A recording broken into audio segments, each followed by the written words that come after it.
एक बहुत अच्छी पहल माननीय श्री रवि जी राणा जी ने, सांसद श्रीमती नवनीत जी राणा जी ने संपूर्ण क्षेत्रवासियों के लिए एक अच्छी पहल करी है।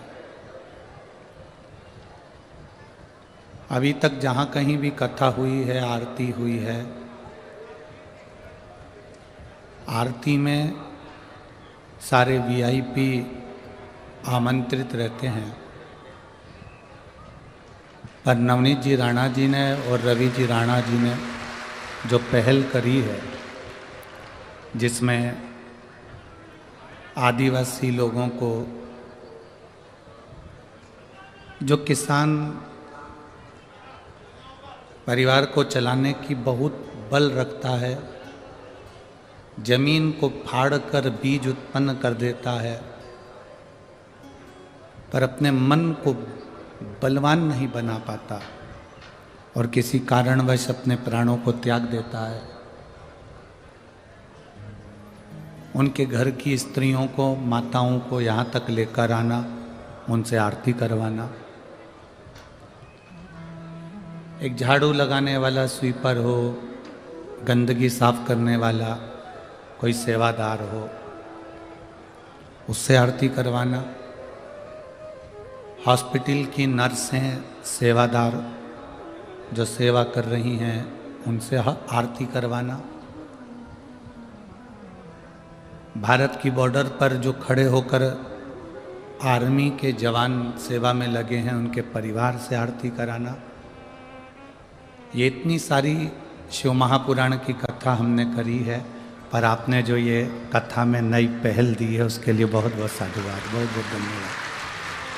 मैं माननीय श्रीमती सांसद नवनीत जी राणा जी को, विधायक श्री रवि जी राणा जी को इस चीज़ के लिए बहुत बहुत धन्यवाद देता हूँ कि आपने अच्छी पहल शिव महापुराण में करी है और आगे जो जो कथा होंगी उसमें लोगों को प्रेरणा दी है, तो उसकी प्रेरणा लोगों को मिलेगी। उसके लिए बहुत बहुत साधुवाद।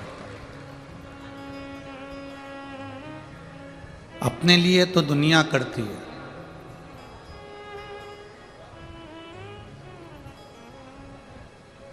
पर कभी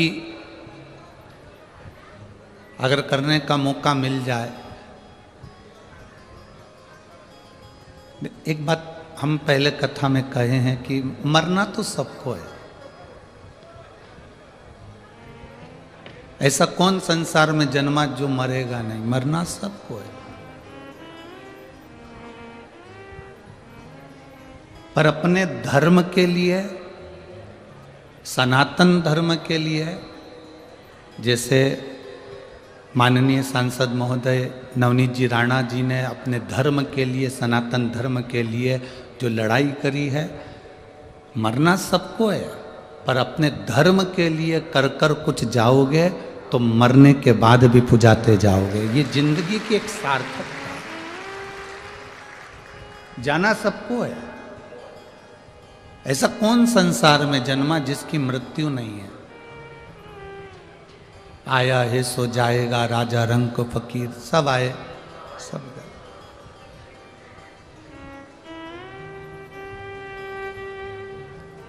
मेरे देवादिदेव महादेव ने माता सती जी को यही कहा,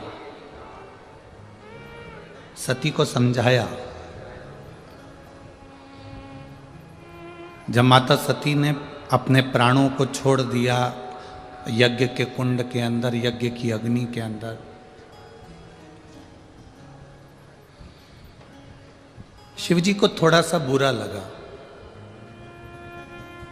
कोई धर्म का कार्य हो रहा हो, अच्छा काम हो रहा हो, और उसमें तुम बीच में अग्नि में कूद जाओ, ये अच्छी बात थोड़ी ना। अब अपने अमरावती में इतना बड़ा धर्म का आयोजन हो रहा है,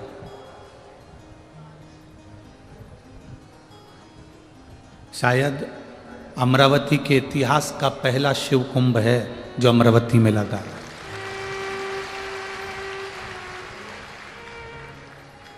लोगों को यहाँ से निकलने में कम से कम 2 से 3 घंटे लग जाते हैं, केवल यहाँ से निकलने में। इतने भक्तों का सैलाब जो टीवी पर सुन रहे होंगे, आस्था चैनल पर सुन रहे होंगे, फेसबुक यूट्यूब पर सुन रहे होंगे, वो इस भक्तों के सैलाब को, शिव भक्तों के इन सैलाब को देख रहे होंगे। इतना बड़ा धार्मिक आयोजन जैसे अपने नगर में हो रहा है, राजा दक्ष प्रजापति के यहाँ भी एक यज्ञ हो रहा था, बड़ा आयोजन हो रहा था। और इतने बड़े आयोजन में सती मैया उस अग्नि में कूद कर मर जाएं, प्राण छोड़ दें, तो अच्छा लगेगा क्या भगवान शिव को?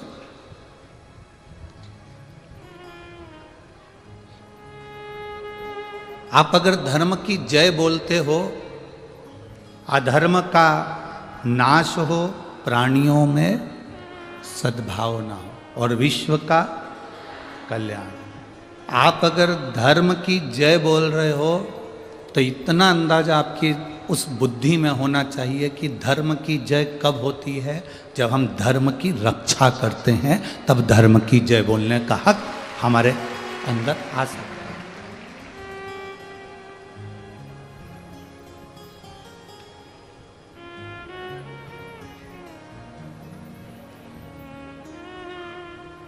तब धर्म की जय बोलने का हक हमारे भीतर आ सकता है। अब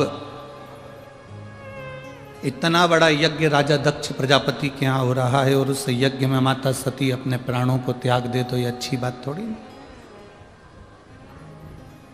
इतना बड़ा यज्ञ अमरावती की माँ अम्बा की इस पवित्र भूमि पर हो रहा हो, इतनी बड़ी शिव महापुराण की कथा हो रही हो, और उस कथा में अगर कोई कमेंट्स करे, कोई अपशब्द बोल दे, कोई ताना दे दे, कोई कुछ कह दे, कोई कुछ कह दे, उसमें उसकी श्रेष्ठता नहीं बनती, उसमें उसका एक आनंद नहीं बनता।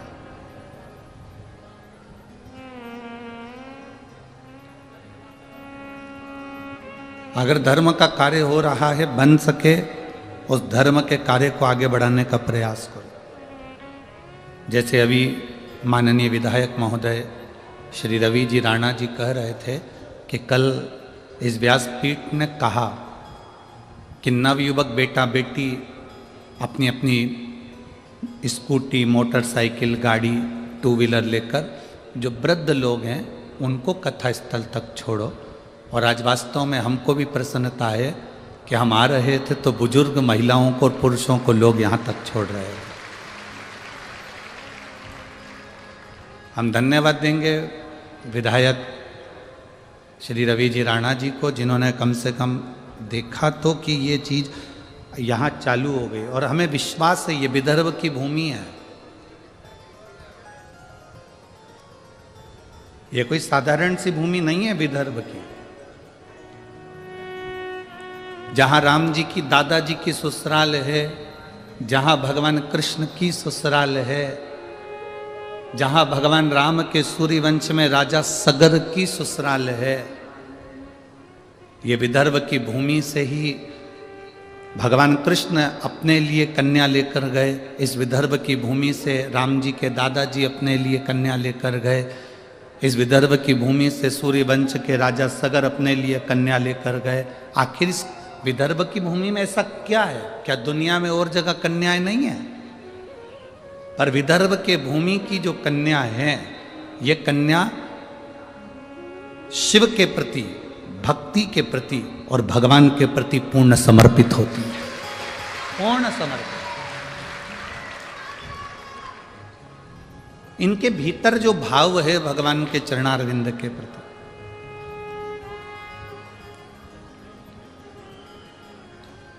अभी हम आ रहे थे तब एक हमारा जो ड्राइवर हैं, जो भी गाड़ी चलाते हैं, हम उनको तो कहेंगे कि वो शिव हैं जो हमको यहाँ तक लेकर आते हैं। तो वो गाड़ी का हॉर्न दे रहे थे और एक लड़की 2-3 बुजुर्ग महिलाओं को अपनी गाड़ी पर बिठा रही थी। जिनके हाथ काँप रहे थे उनको अपनी गाड़ी पर बिठाकर एक लड़की लेकर जा रही थी। उसके पास में एक महिला खड़ी थी। उस महिला ने उस लड़की की पीठ को थपथपाया, कहा, बेटी ये मेरी सास है, जिद पकड़ कर बैठी थी कि अपने नगर में कथा हो रही है, एक बार मुझे बस दर्शन करा ला। हमने कहा सियोर वाले महाराज का दर्शन नहीं होगा, तो मेरी सास कह रही थी तू चल तो सरी, नहीं होगा तो उस भूमि को हम प्रणाम कर लेंगे, कंकर शंकर को नमन कर लेंगे, और हमें लेकर तो चल।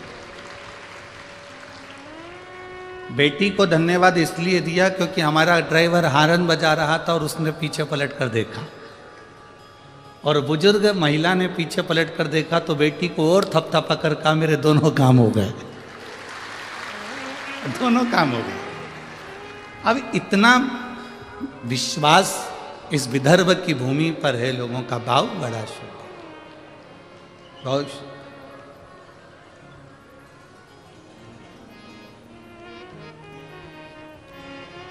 और ये हम आज से नहीं देख रहे हैं, इस विदर्भ की भूमि को हम पहले एक बार 22 साल पहले अमरावती आए थे। मणि बहन, मणिरत्न खादवाले जो सोनी जी हैं, उनके यहाँ की माता जी, उनके कथा काशी रामेश्वर करी थी। उस समय पर एक बार यहाँ आना हुआ था, 1-2 दिन के लिए यहाँ, 22 वर्ष पहले। उनकी 2 बहनें थी, नारायणी बाई और कमला बाई। वो दोनों भगवान की अविरल भक्ति में डूबी रहती थी। अब मणिबाई तो नहीं है, कमला बाई भी नहीं है, पर नारायणी बाई आज भी है, और उनकी भक्ति आज भी शिव के प्रति, नारायण के प्रति रमी रहती है।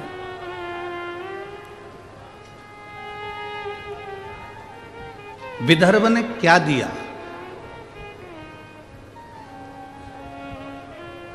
विदर्भ क्या प्रदान करता है?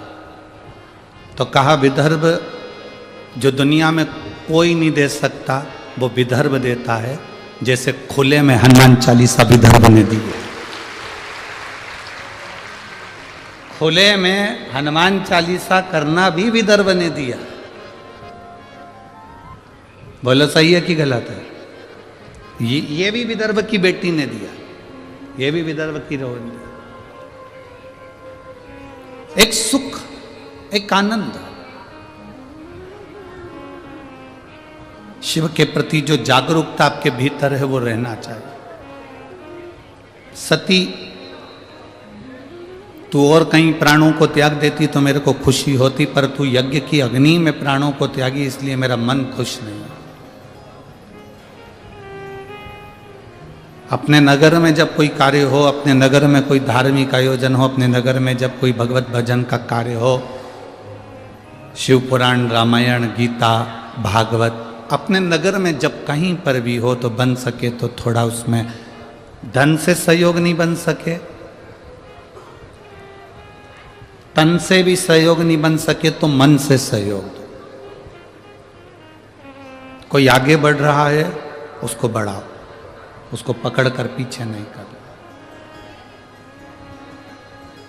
उसको अग्रण्यता दो। वो जितना बढ़ता जाएगा आपको उतनी खुशी होना चाहिए। बढ़ रहा है।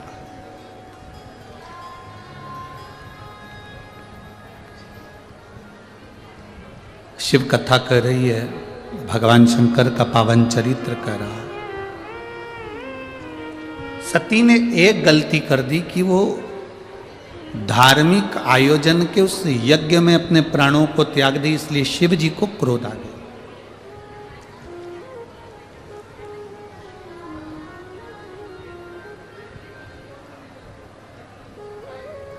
लड़ना है आपको, पूरा घर पड़ा है, खूब लड़ो। क्रोध करना है आपको, पूरी दुनिया पड़ी है, खूब क्रोध करो। शिव महापुराण की कथा तो यहाँ तक कहती है कि इस पंडाल के अंदर, शिव महापुराण की कथा के अंदर, शंकर के शिवालय के अंदर, शंकर के 12 ज्योतिर्लिंग में कहीं दर्शन करने जाओ, शिव महापुराण की कथा सुनने के लिए जाओ, आपकी जगह पर कोई दूसरा भी बैठ गया है तो आप उधर से खसक कर बैठ जाओ, पर अपने मुंह से अपशब्द मत कहना, एक बार भी आड़ा टेढ़ा ना करो, ठीक है? आप बैठ गए कोई बात नहीं, बैठो। शिव है ना, आप में भी शंकर है, हम में भी शंकर है, शंकर कथा सुन रहा है। बैठो, विराज। थोड़ा तपन, थोड़ा संघर्ष, थोड़ा कष्ट जिंदगी में आता है और बहुत कुछ सिखाकर जाता है। एक कुमार ने बहुत सारे मटके बनाए। मटका बोलते हो, हंडा बोलते हो कि मटकी बोलते हो, क्या बोलते हो इधर? मटका, मिट्टी का मटका समझ जाओगे ना। एक कुम्हार ने मटके बनाए, बहुत सारे पानी के मटके बनाए और बहुत सारे पानी के हंडे, बहुत सारी गगरी पानी की गगरे हंडे बनाए।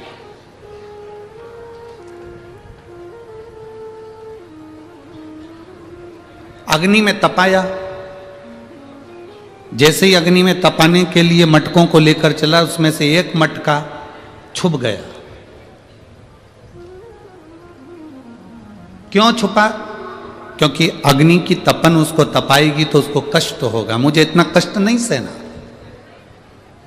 मैं इतना कष्ट नहीं सह सकता, मैं इस अग्नि की तपन को, मैं इतनी ज्वाला को, इतनी आगी को मैं सह नहीं सकता, इसलिए वो मटका छुप गया। वो मटका छुप गया। अब सारे मटके अग्नि में तप रहे हैं और वो अकेला मटका छुपकर दुबक कर बैठ गया, मैं नहीं जलूंगा, ये जल जाएंगे। खूब हंस रहा है वो मटका, खूब हंसा। क्यों हंस रहा था? क्योंकि वो जल रहे थे, वो तप रहे थे, वो काले हो रहे थे, उनका शरीर काला पड़ रहा था, उनमें आग लग रही थी, और जो छुप कर बैठा था वो मुस्कुरा रहा था, वो हंस रहा था, वो प्रसन्न हो रहा है। वो हंस रहा है, वो प्रसन्न हो रहा है। सारे मटके तप रहे हैं, सारे मटके अग्नि में है, सारे मटके काले हो रहे हैं, तप रहे हैं, अग्नि में पड़े हुए हैं, और एक मटका छुप कर बैठा है, खूब हंस रहा है, खूब प्रसन्न हो रहा है कि मैं बच गया।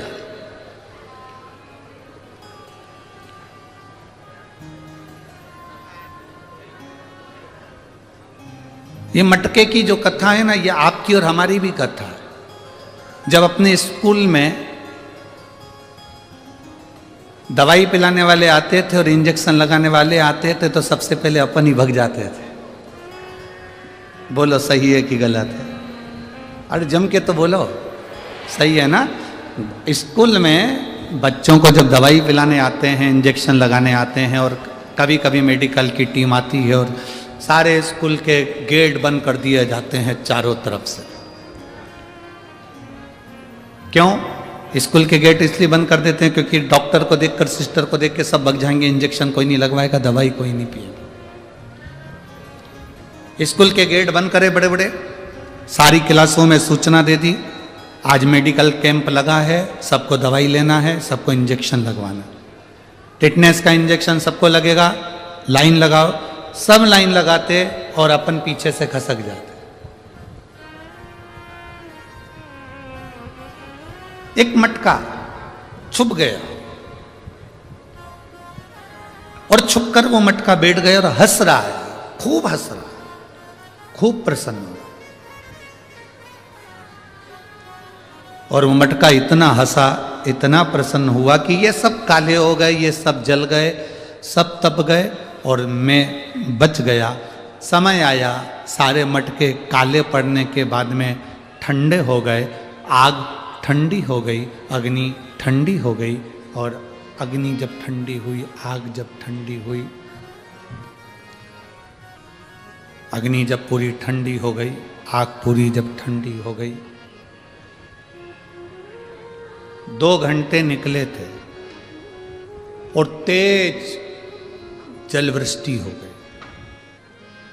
इतना तेज पानी गिरा, इतना तेज जलवृष्टि हुई, इतना तेज पानी गिरना प्रारंभ हुआ,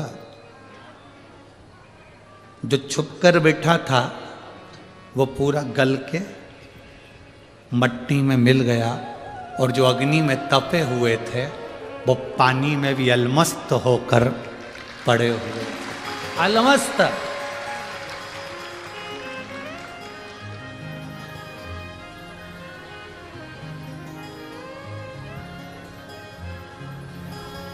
ये कथा शिव महापुराण की ये हमको बताती है कि जब संसार में थोड़ा दुख आता है, हमें कष्ट मिलता है, हमें तकलीफ आती है, हमें दुख आता है, हमें कष्ट आता है, हमारे जीवन में जब तकलीफ़ें बढ़ती है, हमारे जीवन में जब कष्ट बढ़ता है, हमारे जीवन में जब दुख बढ़ता है, तो ये हमको तपाने के लिए आता है कि तुम अच्छे मजबूत हो जाओ।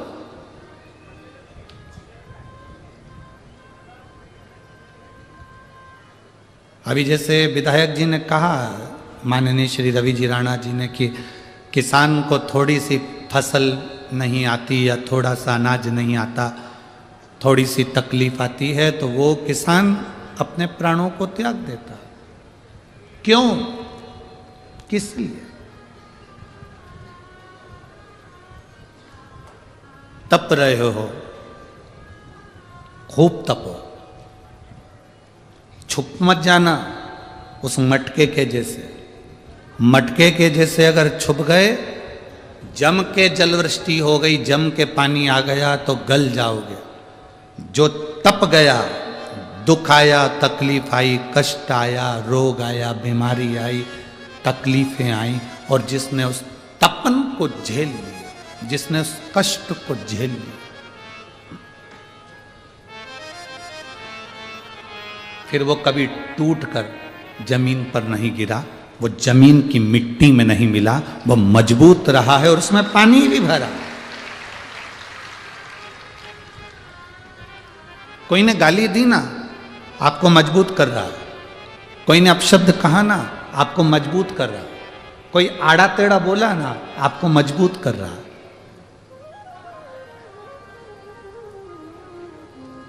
एक पत्र है,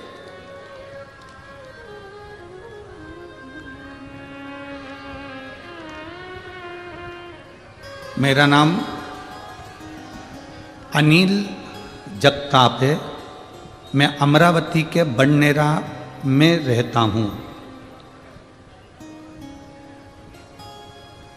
मेरा नाम अनिल जगताप है, मैं अमरावती के बड़नेरा में रहता हूँ। मेरा प्रश्न है, आप उत्तर देंगे क्या? दें? आप उत्तर देंगे क्या? कभी किस्मत भी बदलती है। मेरी जिंदगी पूर्णतः संघर्षों में गुजरी है। आज भी संघर्ष कर रहा हूं। कई बार इतना हार गया कि सब कुछ छोड़ने का मन करा, सब कुछ छोड़ने का मन करा, पर मोबाइल पर आपकी कथा सुनी तो कुछ इच्छा जागी, कुछ अच्छा लगा। बस आपसे प्रश्न है, क्या मेरी किस्मत बदलेगी?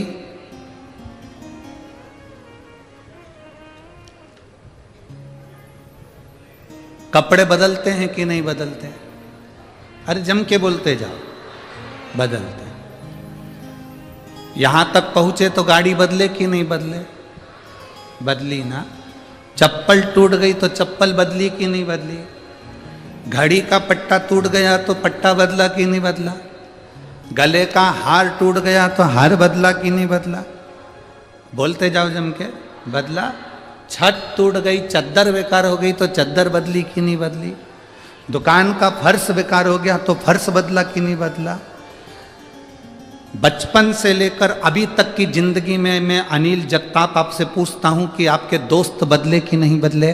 जो बचपन में दोस्त थे वो बदल कर दूसरे हो गए, दूसरे के बाद तीसरे हो गए, तीसरे के बाद चौथे हो गए। जब दोस्त बदल सकते हैं, छत बदल सकती है, चप्पल बदल सकती है, पहनावा बदल सकता है, कपड़े बदल सकते हैं, तो यह पक्का है तुम्हारा अगर कर्म अच्छा है तो तुम्हारी किस्मत भी बदल सकती है।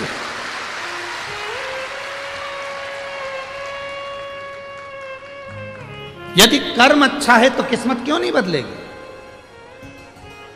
हां, यदि कर्म बुरा है तो फिर किस्मत नहीं बदल सकती।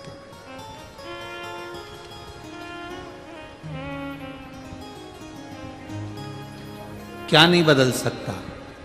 कर्म बुरा है। इसलिए कल कथा में कहा था, मत बुरे कर्म कर बंदे, वरना पछताएगा। भगवान की आंखों से तू बच नहीं पाएगा, तू बच नहीं पाएगा। अरे ओ अज्ञानी मत कर नादानी, अरे ओ अज्ञानी मत कर नादानी।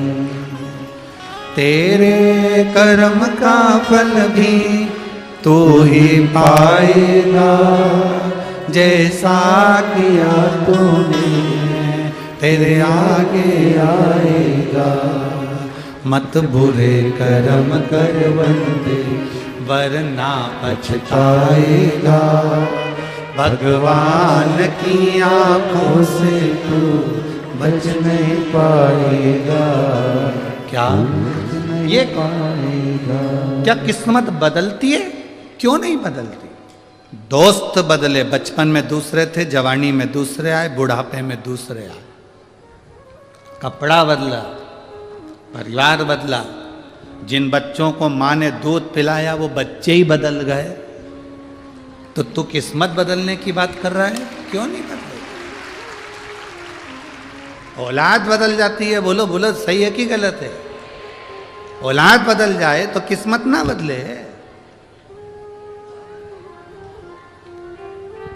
बस कर्म पक्का रखना, विश्वास दृढ़ रखना।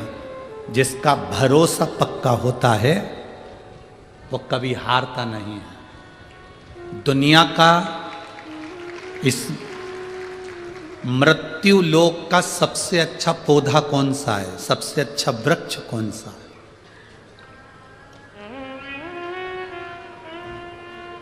जम के बोलो जल्दी से।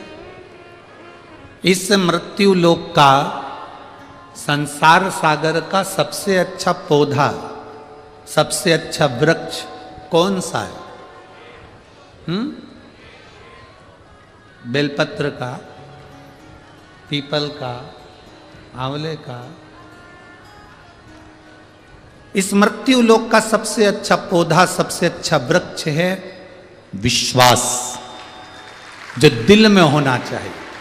इस विश्वास को लगाने के लिए जमीन नहीं चाहिए, इस विश्वास को लगाने के लिए भूमि नहीं चाहिए, इस विश्वास को लगाने के लिए मिट्टी नहीं चाहिए। इस विश्वास को दिल में प्रकट करना पड़ता है, इस विश्वास को दिल में बोना पड़ता है। और विश्वास पक्का होता है तो उसको महाकाल कहते हैं। यमराज को काल कहते हैं और महादेव को महाकाल कहते हैं। एक पत्र है, देखिए।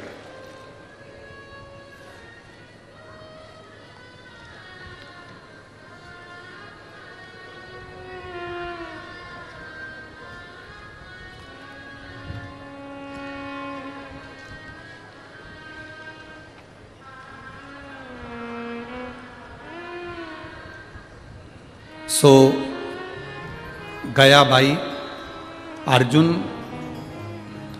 दाड़ंगे, रहवासी नांदुरा, नांदुरा, तहसील नांदुरा, जिला बुल्ढाना, राज्य महाराष्ट्र। मोबाइल नंबर ये है। कहीं बैठी हैं?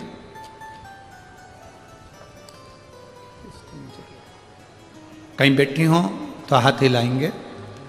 सो गयाबाई, आप लोग एलईडी पर भी इस पत्र को पढ़ सकते हैं।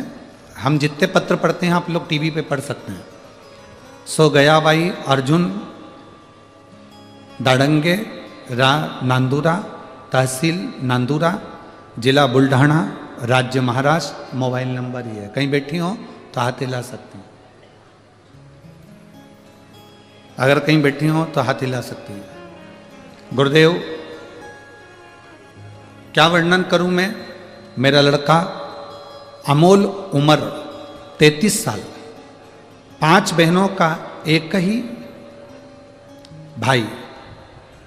एक दिन 12 जून 2023 को रात को 12:30 पर अनमोल के पेट में जोर से दर्द हुआ। उसके 15 दिन तक यूरिन नहीं जा पाया। 15 दिन तक जब यूरिन नहीं गया तो इसको हम अकोला के केयर हॉस्पिटल में एडमिट किया। डॉक्टर ने रिपोर्ट निकाली, बोले किडनी और लीवर दोनों डैमेज हो गए हैं, दोनों खराब हो गए। फिर उसके 17 दिन बाद डायलिसिस की प्रतिक्रिया प्रारंभ हुई। 65 दिन 3 महीने से ज्यादा उसको वेंटिलेटर पर रखा। कितने महीने? जम के बोलो जरा। इसमें दिन लिखे हैं 65 दिन, आप लोग पत्र में पढ़ रहे होंगे। 65 दिन वेंटिलेटर पर रखा। 17 दिन लगातार डायलिसिस चलता रहा। हर 15-20 मिनट में डायलिसिस होता था। हम रोज हॉस्पिटल में बाबा से प्रार्थना करते, बाबा ये क्या हो गया? गुरुदेव,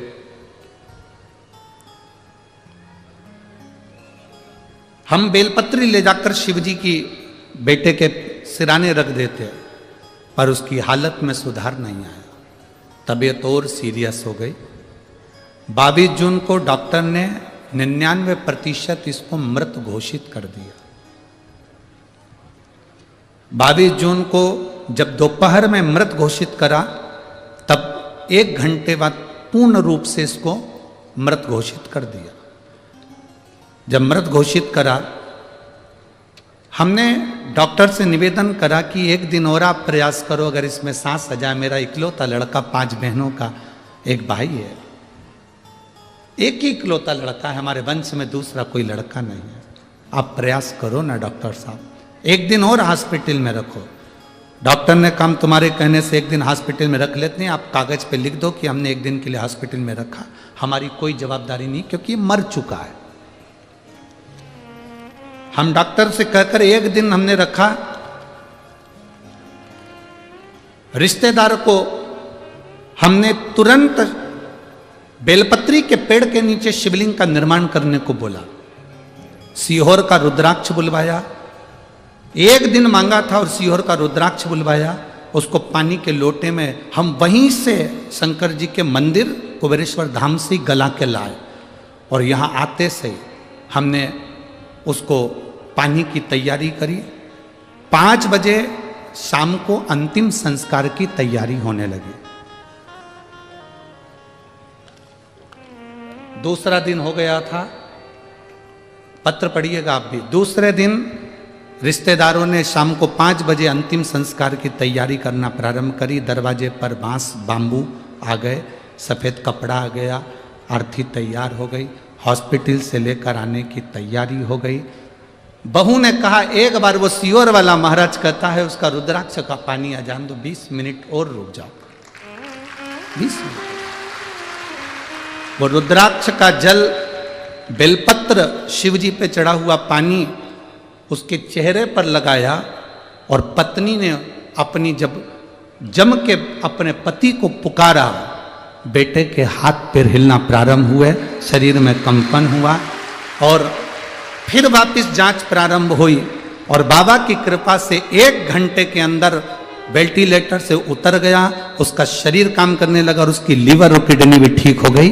हम फोटो भी लगा रहे हैं गुरुजी, जब वो प्राण छोड़ चुका था उसका भी फोटो लगा है, जिस समय उसको कपड़ा उड़ा दिया गया था, और उसके बाद जब वो ठीक हो गया उसके भी फोटो लगाए गए। ये शिव तत्व है। ओघड़ी शंभू। सो गयाबाई अर्जुन दांगड़े, राह नांदुरा, तहसील नांदुरा, जिला बुल्ढाना, राज्य महाराष्ट्र, मोबाइल नंबर ये है। ये शिव तत्व है, ये ओघड़ी है, शंभू है। तेरी कृपा बिना न हिले एक भी अणु, लेते श्वास तेरी कृपा से तनो तनो। बखान क्या करूं मैं राखों के ढेर का, चपटी भगोत में खजाना कुबेर का। हे गंगाधार मुक्ति द्वार ओमकार तू, भोले ओमकार तू। आयुष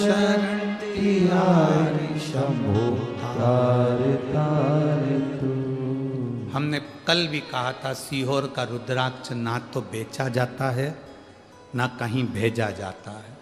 सीहोर का रुद्राक्ष तो आपको स्वयं कंकर शंकर की धरा पर आना पड़ेगा। कंकर, जैसे आज माननीय विधायक महोदय कह रहे थे कि हमने उस जगह पर देखा है कि जो कंकर शंकर की पूजन कर कर आता है और जो मांगता है वो मिलता है। उस भूमि को नमन करो, प्रणाम करो, हाथ फैलाकर बाबा से मांगो। भले तुम संपदा के लिए मांग रहे हो, रोग मुक्ति के लिए मांग रहे हो, चाहे किस भाव से मांगो।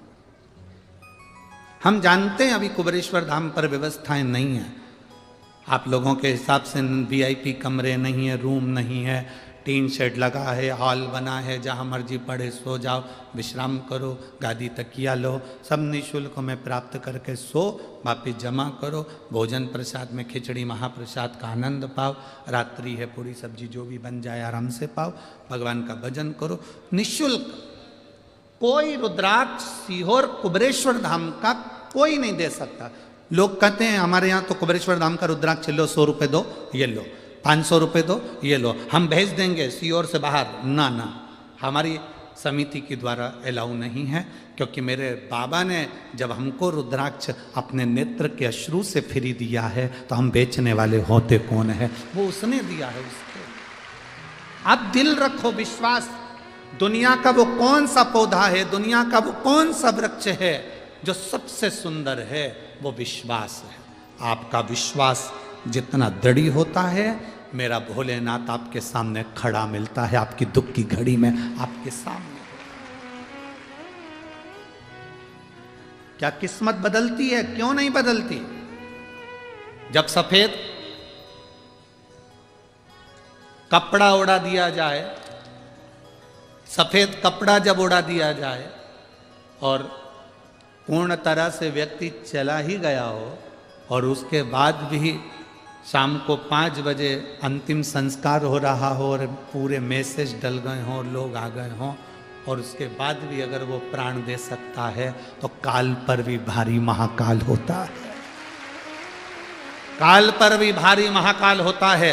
अकाल मृत्यु वो मरे जो काम करे चंडाल का, काल उसका क्या बिगाड़े जो भक्त हो महा काल का। जो शिव का उपासक होता है, शंकर का गुणगान करने वाला होता है, शिव की आराधना करने वाला होता है, अपने भीतर जो विश्वास को दृढ़ बना लेता है, वो फिर भटकता नहीं। कहां भटका? आप विदर्भ की धरा पर कथा सुन रहे हो। ये विदर्भ की भूमि के, विदर्भ के राजा विदर्भ राज, इनका एक नियम बड़ा पक्का था। जैसे इनकी बहन का नियम था शंकर का शिवलिंग का पूजन करना, ऐसे विदर्भ राज का नियम था शंकर भगवान का दर्शन करने प्रत्येक शिवरात्रि पर काशी जाना। प्रत्येक शिवरात्रि, हर महीने की शिवरात्रि, हाँ, प्रत्येक मासिक शिवरात्रि को विदर्भ राज काशी के लिए निकल जाते थे। अपनी टोली तैयार करी, संत साधु गुरुजन तपस्वी जन सबको साथ लिया, भगवान का गुणगान करते हुए नमः शिवाय, ओम नमः शिवाय जपते जपते जपते जपते चले।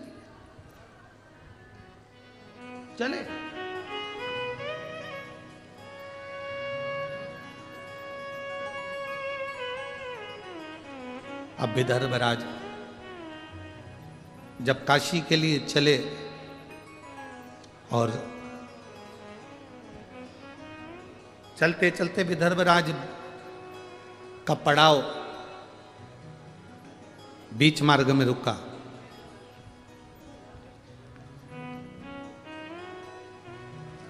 आज विदर्भ राज को नहीं मालूम था कि मेरा पड़ाव जहां पर रुका है ये कौंडल्य मुनि का आश्रम है।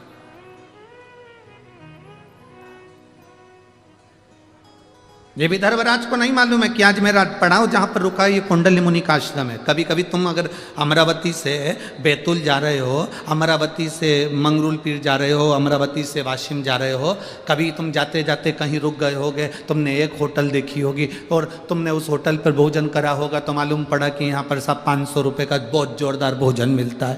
पर तुमने अभी तक ऐसी होटल नहीं देखी होगी कि बीच में कोई ऐसी होटल मिली हो जहाँ 100 रुपये में भी बहुत अच्छा भोजन मिलता है। कभी अचानक वहाँ पहुँच जाते में और 100 रुपए में भी भोजन मिल जाता है तो बड़े खुश होते हैं। अपन तो हमेशा 500 का खाते थे, आज 100 का मिल गया, कितनी अच्छी बात, कितना जोरदार भोजन। बताओ, अपने तो ये होटल दिखी नहीं थी, कितनी खुशी हो जाती है, कितना आनंद हो जाता है। अब विदर्भ राज जाते जाते कौंडल्य मुनि के आश्रम में पहुंच गए। उनको नहीं मालूम कि यहाँ कौंडल्य मुनि का आश्रम,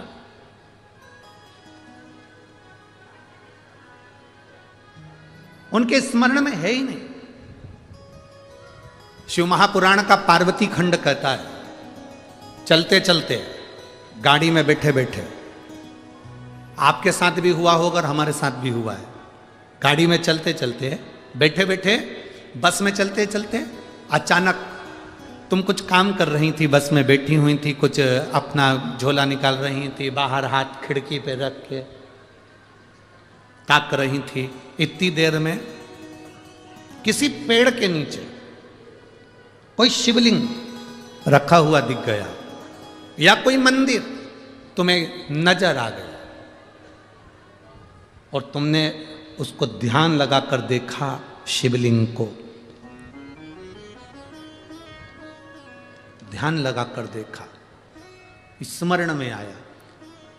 शिव महापुराण का पार्वती खंड कहता है, जब अचानक किसी शिवलिंग पर तुम्हारी दृष्टि चली जाए और एक क्षण के लिए तुम उस शिवलिंग के बारे में सोचने लगो, तो कहते हैं कि 12 ज्योतिर्लिंग के दर्शन का फल उसी क्षण प्राप्त हो जाता, उसी क्षण, उसी घड़ी, उसी पल।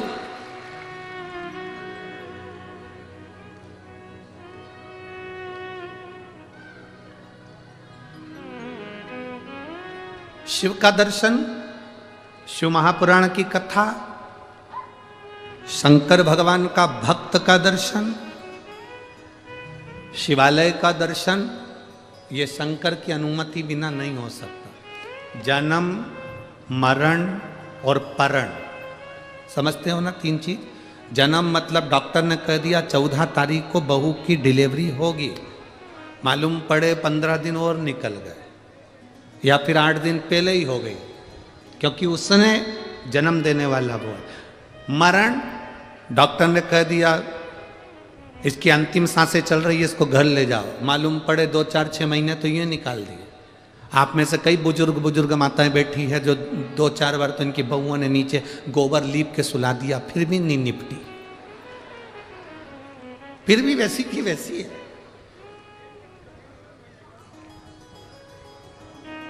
और कई ये लोग ऐसे थे जिनका सोचा ही नहीं था कि इसको कोई बीमारी होगी, इसको कोई तकलीफ होगी, इसको कोई कष्ट होगा, और सुनने को मिल गया, बेचारा मर गया, उसके प्राण छूट गए। मरण, जन्म उसके हाथ में, मरण उसके हाथ में, और परण मतलब विवाह, शादी। किससे होना है? कितनी पत्रिका देखी, यहाँ जितनी मेरी बेटियां बैठी हैं, जितनी मेरी जीजियां बैठी हैं, मेरी बहनें जितनी बैठी हुई हैं, मेरी माताएं जितनी बैठी हुई हैं, आपके लिए कितने लड़के देखे होंगे, ईमानदारी से बता, तुम खुद दिल पे हाथ रख के बोलो कि तुम्हारे लिए कितना लड़का देखा, पर तुम्हारी किस्मत में यही भेरू लिखा था। कितना देखा, कितना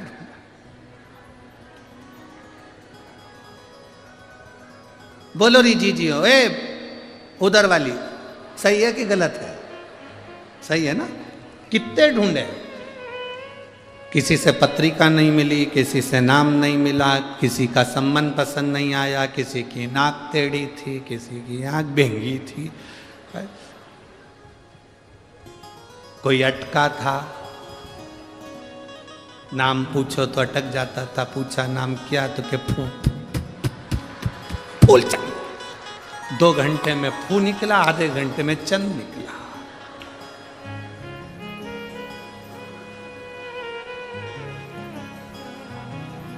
बहुत आफत है इन लोगों से बचा। एक बार ग्वालियर में कथा थी, बहुत पहले की बात है, बहुत पहले, लगभग 23-24 साल पहले की बात होगी। उस समय ग्वालियर में तांगे चलते थे, घोड़ा गाड़ी, ग्वालियर में चलते थे घोड़ा गाड़ी। हम गए थे कथा करने के लिए जाखेटिया फैमिली में, और मेडिकल वाले जाखेटिया जी की यहाँ कथा थी। हमने कहा जाखेटिया जी तुम्हारे यहाँ पर एक मंदिर अच्छा है, उसका दर्शन करने जाएंगे। जैसे हमने कल उनसे कह दिया विधायक जी से कि आपके यहाँ मंदिर अच्छा है, हम दर्शन करने जाएंगे। तो उनने तो कह दिया, अब इस समय तो गाड़ियाँ चलती तो वो गाड़ियाँ लगा देंगे। उस समय तो हमने कहा जाखेटिया जी दर्शन करने जाएंगे, तो वो बोले गुरु जी गाड़ी लगवा दें। हमने कहा गाड़ी रहने दो, हमारी भी तो बुद्धि फिर गई थी। हमने कहा तुम्हारी वो घोड़ा गाड़ी लगवा दो, तांगा। अच्छा, उस दिन से तांगे में बैठने में थोड़ा सा डर भी लगता है। हम जब शुरू में आए थे ना ये अमरावती में, अभी कथा चालू हुई उसके एक दिन पहले हम जब यहाँ पहुँचे तो हमारे विधायक महोदय ने भी हमारे लिए वो घोड़ा गाड़ी लगाई थी। अब हमारी तो जान दुख दुख है, अब हमारी जान दुख दुख है, क्योंकि वो कहते ना कि दूध से जला हुआ व्यक्ति छाछ भी फूंक के पीता। अब ग्वालियर में हमने कहा जाखेटिया जी तुम एक काम करो, घोड़ा गाड़ी लगाओ। अब उन्होंने घोड़ा गाड़ी लगा दी। उनका एक नौकर था, उसको मालूम था वो मंदिर कहाँ है, उसको आगे बिठा दिया, हम सब पीछे बैठ गए। अब हम पीछे भी सीट थी, आगे भी थी, वो इधर नौकर बैठा, इधर हम बैठे, गाड़ा तांगा चलाने वाला चलाता। पीछे सारे लड़के आशीष और ब्राह्मण और सब पीछे बढ़ गए, और घोड़ा वाला चलाते जाए। और वो जो साथ में बैठा था वो उनका जाखेटिया जी का सेवादार, मेडिकल संभालने वाला, वो कहे ना तांगा इधर मोड़ दे, ओके इधर मोड़ दे। अब यहाँ तांगा और वो झंडा लगाए ना बीच में, वहां खड्डा। अब हमको नहीं मालूम था कि ये जो हमारे को मंदिर लेके जा रही है ये अटक जाता है, हमको नहीं मालूम था। वो यहीं से चालू हो गया। हम सोचे खांसी आ रही है। अब हमको क्या मालूम था कि हुआ क्या इसको। हम पीछे बोल रहे पानी लाए हो, तो क्या नहीं लाए, तो ये आखिरी में वो तांगा खड्डे में गिर गया। जो खड्डे में गिरा तो मां इसके मुंह से निकला डा। ये इधर हम उधर। मोहल्ले के लोगों ने उठाया, पट्टा पट्टी बनवाया। कभी आपको मौका लगे तो वो कथा भी यूट्यूब पे डली होगी जिसमें हम हाथ में पट्टा बांध के कथा बाज रहे थे। तीसरे दिन की कथा थी। अब पट्टा पट्टी बांध के जाखेटिया जी के यहाँ पहुंचे। उन्होंने कहा गुरु जी ये क्या? हमने कहा कुछ नहीं, ये खाओ इधर डा। ऐसा तुमने आदमी भेजा कि वो अटक गया यहाँ से, वो पोछा मांडा निकला। जाखेटिया जी बोले गलती हो गई गुरु। हमने कोई गलती वाली बात नहीं, हमें क्या मालूम था कि बहुत दूर तक खड्डा चलता है, हमें स्मरण नहीं था।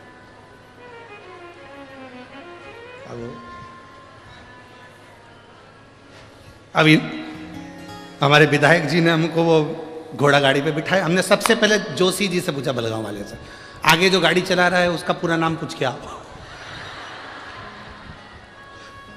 और जोशी जी ने उससे उसका नाम पूछा, फिर हमको आके बताया उसका नाम ये है। हमने कहा पूरा बोल रहा है? पूरा बोल रहा है।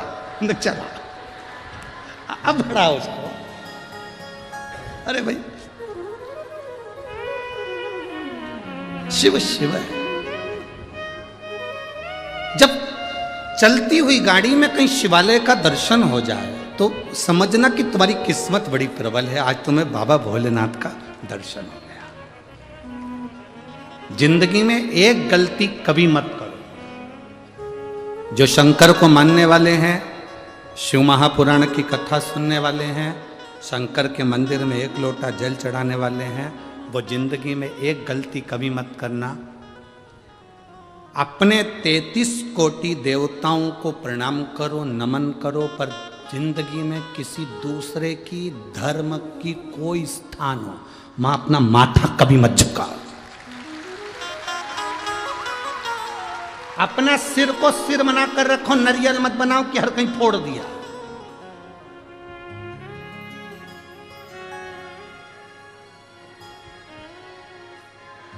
अपने देवताओं के आगे मस्तक झुकाओ, दूसरे के आगे नहीं। कोई कहे कि यहां पर वो बना था इसलिए हमने उसको प्रणाम कर लिया, उनको बुरा लग जाएगा। अपनी सास को छोड़कर पड़ोसन को कितनी भी चाय पिला लो, पड़ोसन अपनी प्रॉपर्टी दे देगी। अरे बोलो तो जम के। अपनी सास को तुम भले प्रणाम मत करो, पड़ोसन को कितना भी कर लो, वो सोने की अंगूठी दे देगी। विदर्भ की पड़ोसन देती होगी, हमारे यहाँ की नहीं देती।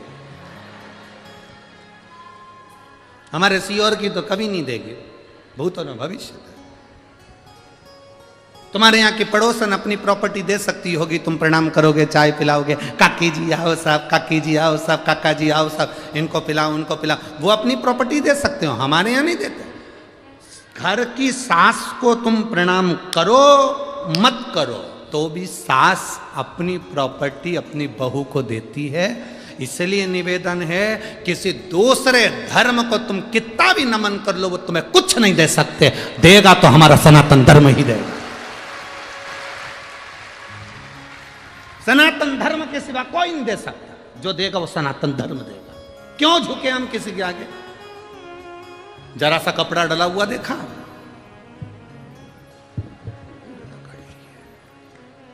फिर कहीं पे कपड़ा डला हुआ देखा। भगवान ने भी सोचा, लगा ले पड़ोसन को कितनी भी धोख लगा, अब आना मेरे पास लोटा भर के जल चला रहे, अब आ तू लगा।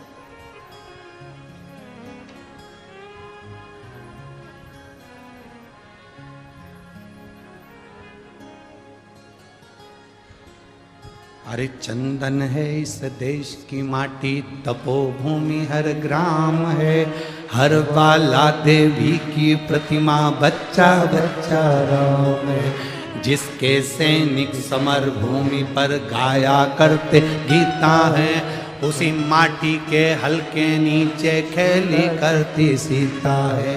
चंदन है इस देश की माटी, तपोभूमि हर ग्राम है, हर बाला देवी की प्रतिमा, बच्चा बच्चा राम। यहाँ का एक एक बच्चा राम है, अपने धर्म को छोड़कर दूसरा धर्म नहीं। कोई कितना ही कहे, हमें नहीं जानना।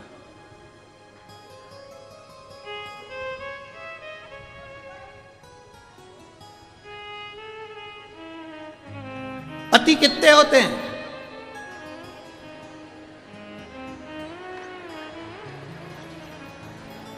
अरे बोलो तो तुम बोलो जरा जम के। पति एक है तो परमात्मा भी एक है। देवाधिदेव महादेव, मेरा राम, मेरा कृष्ण, मेरा शिव एक है। कहां भटकना हमको, कहां जाए, किस जगह पर?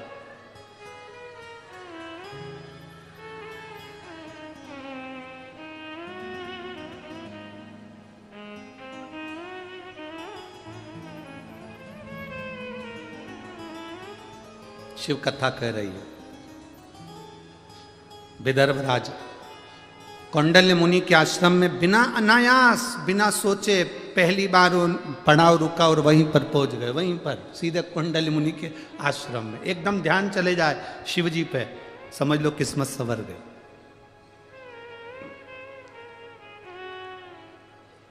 अचानक तुम्हारे घर के लोग कह दे, कहाँ जा रही हो? तुमने पूछा क्यों, कहाँ जा रहे हो? अरे अमरावती में कथा चल रही है। अच्छा, सुबह गाड़ी जाएगी, 4 बजे हम निकलेंगे, तू चल रही? अरे जरूर चलो। जल्दी से जाके 2-4 रोटी बनाई, पराठा मराठा सेक के कपड़े में बांध के गाड़ी में बैठ गई।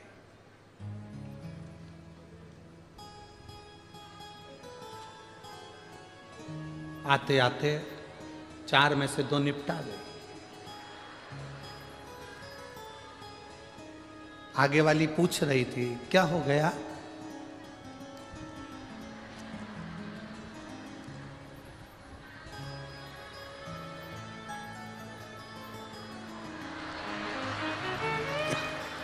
क्या हुआ? ठंड है, दांत कटकटा रहा है। दांत कटकटा रहा है कि वो जो पूड़ी बना के लाई है वो कटकटा रही है? दांत खटखटा।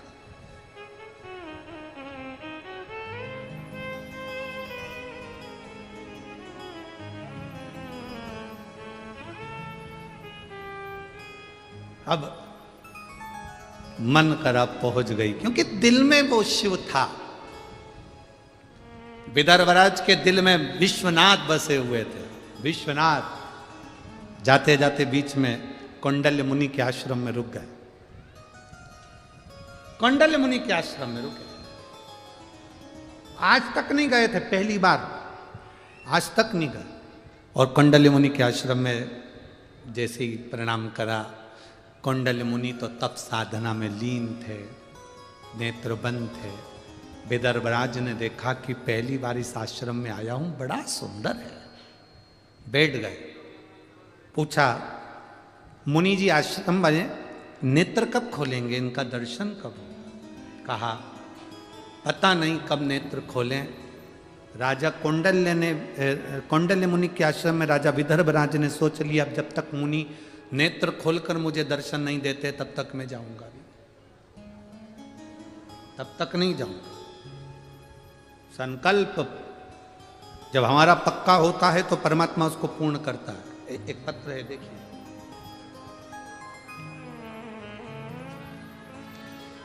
पहले देख लो, पूरी रिपोर्ट लगाई है, पूरी फाइल लगाई है।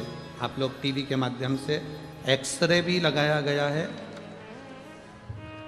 और साथ में पूरी मेडिकल की रिपोर्टें लगाई गई हैं। आप सारी रिपोर्ट एलईडी के माध्यम से और टीवी के माध्यम से सारी रिपोर्टें आप देख सकते हैं। सारी रिपोर्टें मेडिकल की लगाई गई। अब पत्र है,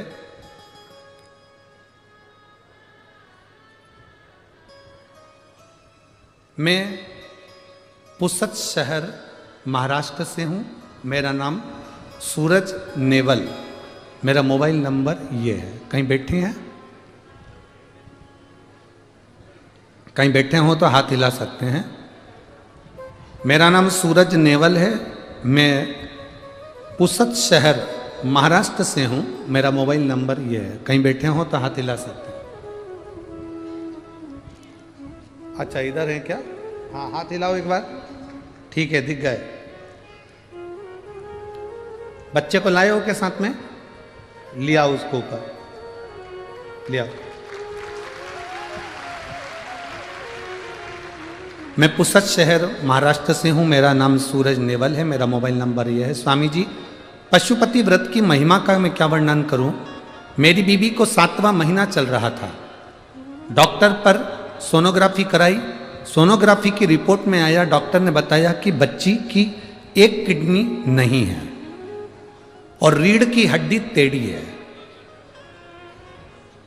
फिर हमारा मन नहीं माना, हम इसको नांदेड़ ले गए। नांदेड़ के डॉक्टरों से रिपोर्ट दिखाई, नांदेड़ के डॉक्टरों ने वापस सोनोग्राफी करी। सोनोग्राफी देखकर नांदेड़ के डॉक्टरों ने कहा कि इसकी ये किडनी नहीं है और इसकी रीढ़ की हड्डी टेढ़ी है, ये बच्ची विकलांग है। इस बच्चे को आप चाहो तो रखो, नहीं तो 7वां महीना चल रहा है, ये बच्चा किसी काम का नहीं। ये कभी जिंदगी में बैठ नहीं पाएगा, उठ नहीं पाएगा, इसके किडनी नहीं है, इसको भोजन नहीं पचेगा, इसकी यूरिन की प्रॉब्लम रहेगी और इसका शरीर कुछ ही समय का रहेगा। तब मेरी माता ने